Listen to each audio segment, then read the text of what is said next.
दोस्तों कल तक हमने आपको जो कार्टून्स दिखाए थे वो थे फ़लस्तीन के पक्ष में। अब हम देखते हैं कि इज़राइल का पक्ष यहाँ पर क्या है। दोस्तों इज़राइल वालों ने ये कार्टून पब्लिश किया है। इसमें आप देख सकते हैं फ़लस्तीन का एक व्यक्ति हमास के आतंकवादियों के साथ मिला हुआ है और उसने इज़राइल पर बम बरसाए हुए हैं और वो काफ़ी खुश है हमास के आतंकवादी के साथ। लेकिन नीचे जब इज़राइल ने पलटवार किया तो यहाँ पर फ़लस्तीन के लोग, ऊपर लिखा है देखिए विक्टिम कार्ड, यानी विक्टिम कार्ड खेल रहे हैं। एक व्यक्ति सेव फ़लस्तीन का झंडा लिए हुए है, दूसरा व्यक्ति स्टॉप द वार कहकर रो रहा है और तीसरी यहाँ पर महिला अपने बच्चे को लेकर खड़ी हुई है।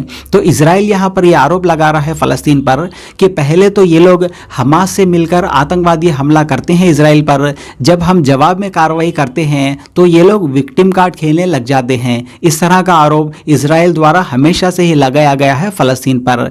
लेकिन इस पर फ़लस्तीन का हमेशा से ये जवाब रहा है कि भाई ऊपर जो आतंकवादी हमला हमास के साथ जो लोग मिलकर कर रहे हैं वो सबके सब आतंकवादी लोग हैं, उनसे आम फ़लस्तीन के लोगों का कोई ताल्लुक नहीं जो नीचे रो रहे हैं। तो आतंकवाद से फ़लस्तीनियों का, आम सिटीज़न का कोई ताल्लुक नहीं है, ये पक्ष है फ़लस्तीन का। तो इस मुद्दे को लेकर आपकी क्या राय है आप हमें कमेंट बॉक्स में लिखकर ज़रूर बताएं। लेकिन उससे पहले आप ये देख लें कि हमारे हिंदुस्तान के हिंदू पंडित इस मुद्दे को लेकर क्या कह रहे हैं। देखिए, हमने जब वो पहले जैसे देखा, जब लाशों के बीच का इंटरव्यू देखा, कोई माँ अपने बच्चे की हाथ दिखा रहा है, कोई पैर दिखा रहा है, और ये कहीं ना कहीं अगर आप इस चीज़ को पूरा देखें, पूरा इंसानियत देखे, पूरा वर्ल्ड देखे, पूरा लोग देखे, तो ये जुल्म एक इंसान के ऊपर हुआ था, ना किसी कौम, ना मुसलमान, ना सिख, ना ईसाई के ऊपर हुआ था। जब इस तरह की घटना का समर्थन हम इसलिए कर देंगे कि हमास आतंकवादी है, हमास ने किस पूरे विश्व में किसी कंट्री में बम गिराया, क्या गिराया? आपके आंख में आंसू? आप होते तो मैं तो वहां था नहीं, तो मैं गिर के ही मर जाता वहां पर।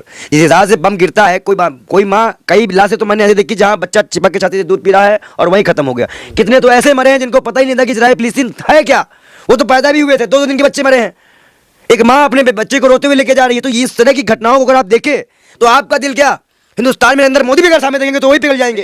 देखिए आप अब कहीं ना कहीं देखा जाए, अरे आप सुनिए, तो कहीं ना कहीं अगर देखा जाए इस चीजों पे, तो तब आतंकवाद नहीं होता है, तब उसे आतंकवादी लोग नहीं कहेंगे। यूएनओ ने 123 कंट्रियों ने फिलिस्तीन का समर्थन किया, खुला 57 कंट्रियों के पास मौका है कि खुला मान करे, लेकिन पता नहीं क्यों अमेरिका से इतना डरता है ये लोग। लेकिन आज मुझे एक चीज देख करके दुख हो रहा है कि एक हिंदू पंडित जो फिलिस्तीनी बच्चे के लिए रो रहा है, वहीं पे जो मुस्लिम मुल्क है जिनके पास सब कुछ है, ताकत है, फौज है, वो जश्न मना रहा है। उनको जश्न मना रहा है। उनको चूड़ी भेजिए, यहाँ से भेज देना, चूड़ी ले लीजिए, ले आइएगा चूड़ी अपनी, कहिए पहन लेंगे, लीजिए भेज दीजिएगा चूड़ी, लीजिए पहना दीजिए, जाइए ये जगह पहुंचाइए। 57 कंट्री, हाँ, एक हमने भेज दिया, बाकी दुबई के जो 56 चूड़ी तुम खरीद लेना, भेज देना सबको कुरियर करके, मेरा नाम लिख के भेज देना, जाओ।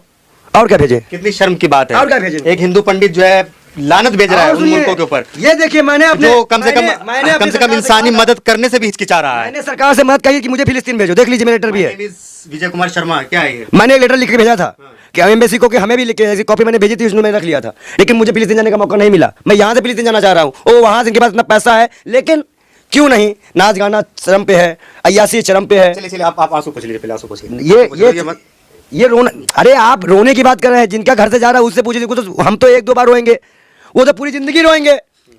जिनका मासूम, हमको क्या, हमें आप बता रहे हैं, ऐसे तो कई चीजें होती आई हैं, लेकिन जिनके घर से कोई जाता है, आप, मेरा दर्द तो आपको दिख गया क्या? हमारी मीडिया को आपने, मेरा अकाउंट से पूछे जाएंगे कोई वहां जाएंगे सिर्फ इजराइल की बढ़ाई करने और हमास को और फिलिस्तीन को खराब करने। हमास का कहा गया मुझसे कि आतंकवादी संगठन है। मैं पूछना चाहता हूं, तालिबान हो, लश्कर तैयबा हो, जितने भी ये लोग हैं, ये लोग पर्टिकुलर किसी चीज को टारगेट करते हैं, वो वहीं पे अपने जमीन की लड़ाई लड़ रहा है। हमास को जो कुछ लोग जो है आतंकवादी कह रहे हैं, लेकिन यही देश के जो सबसे, हिंदुस्तान के सबसे बड़े मौलाना है, मौलाना अरशद मदनी साहब, उनका कहना है कि जो हमास है वो टेररिस्ट नहीं है, वो अपने देश की आज़ादी के लिए लड़ाई लड़ रहा है, जैसे हम लोगों ने अंग्रेजों के खिलाफ लड़ाई लड़ी थी। कहने का मतलब है कि वो स्वतंत्रता सेनानी है, इस तरीके की बात मौलाना अरशद मदनी साहब की बात का हम भरोसा नहीं कर सकते। कभी भी मोहन भागवत के साथ मिलकर कोई स्टेटमेंट का और आ सकता है, क्षमा चाहिए। मौलाना अरशद मदनी है, महमूद मदनी नहीं है।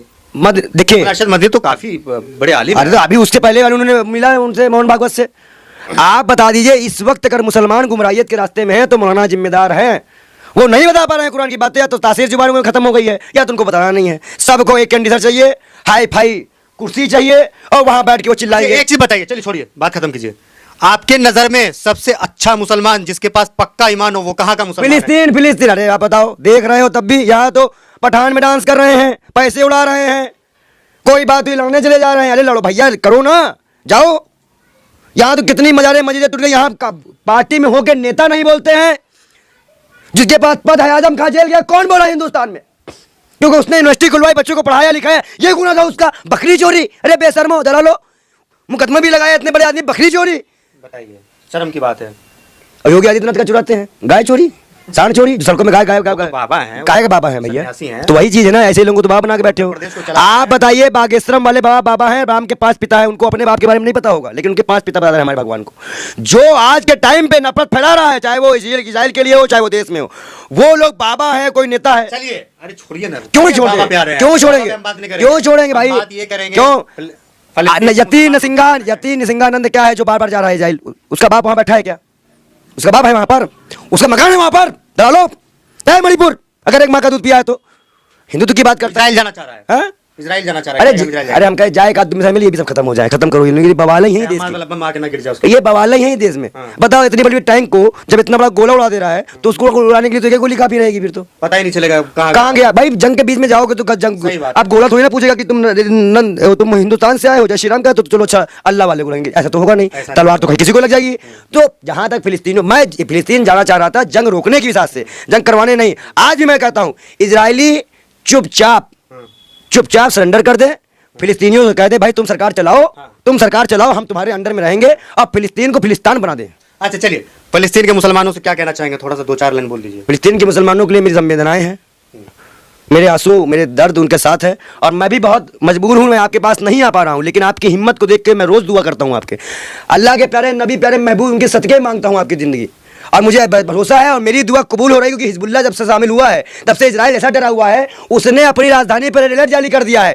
उसका जो एयर डिफेंस सिस्टम था वो कोलैप्स हो चुका है, बर्बाद हो चुका है। सोचिए, एयर डिफेंस सिस्टम जो उसका था वो बर्बाद हो चुका है। मतलब कोई मिसाइल आती थी तो रुकती थी, अब वो मिसाइल गिराता है अपने कंट्री में। और वहाँ और एक बात मैं और बता दूं, इजरायली के लोग जितने भी इजरायली है वो सरकार का बगावत कर रहे हैं। मीडिया, नेशनल मीडिया अमेरिका कहने पर उसको नहीं दिखा रहा है। एक मंत्री गया था इजराइल का, वो वहां बोला, वहां की जनता ने उसको भगाया। तो इसका मतलब है कि फिलिस्तीन अल्लाह की राह में है, नबी की राह पे है, और नबी ने जो जिक्र किया है, कोई कुछ भी कर ले उनका कुछ नहीं होने वाला। तुमसे मजबूर कर सकते हो लेकिन खत्म नहीं, और तुमको खत्म करने पे आ जाए तो 72 का याद रख लेना। एक करबला के मैदान में जंग हुई जहां पानी रोकी गई थी बेशर्मो, और एक जंग तुमने की, तुमने पानी रोका है, लेकिन याद रखना 72 ही काफी हुए थे। अगर कहीं पैराशूट से गए थे और रोने लग गए इजराइलियों को, आ गए पैराशूट से, तो मैंने यही उस वक्त कहा था ये आखिरी जंग है अक्सा की, अब मिट के रहेगा इजराइल, और मिट रहा है इजराइल।